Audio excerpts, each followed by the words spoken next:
Today, we will talk about fiat money, what it is, how it works, examples, pros and cons.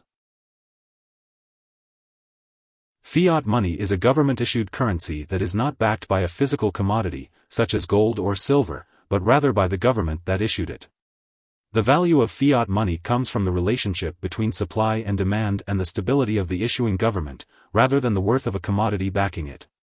Most modern paper currencies are fiat currencies, including the US dollar, the euro, and other major global currencies. The term fiat is a Latin word that translates as, "it shall be," or "let it be done." Thus, fiat currencies only have value because the government maintains that value. There is no utility to fiat money in itself. Before fiat currency came about, governments would mint coins out of a valuable physical commodity, such as gold or silver, or print paper money that could be redeemed for a set amount of a physical commodity. Fiat, however, is inconvertible and cannot be redeemed simply because there is no underlying commodity backing it. Because fiat money is not linked to physical reserves, it risks losing value due to inflation or even becoming worthless in the event of hyperinflation. The US dollar is considered to be both fiat money and legal tender, accepted for private and public debts. Earlier in US history, the country's currency was backed by gold. The federal government stopped allowing citizens to exchange currency for government gold with the passage of the Emergency Banking Act of 1933.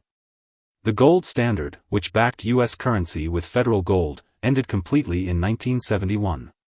Since that time, U.S. dollars are known to be backed by the full faith and credit of the U.S. government. Fiat currencies gained prominence in the 20th century because governments and central banks sought to insulate their economies from the worst effects of the natural booms and busts of the business cycle. Since fiat money is not a scarce or fixed resource like gold, central banks have much greater control over its supply, which gives them the power to manage economic variables such as credit supply, liquidity, interest rates, and money velocity. Fiat money serves as a good currency if it can handle the roles that a nation's economy requires of its monetary unit, storing value, providing a numerical account, and facilitating exchange.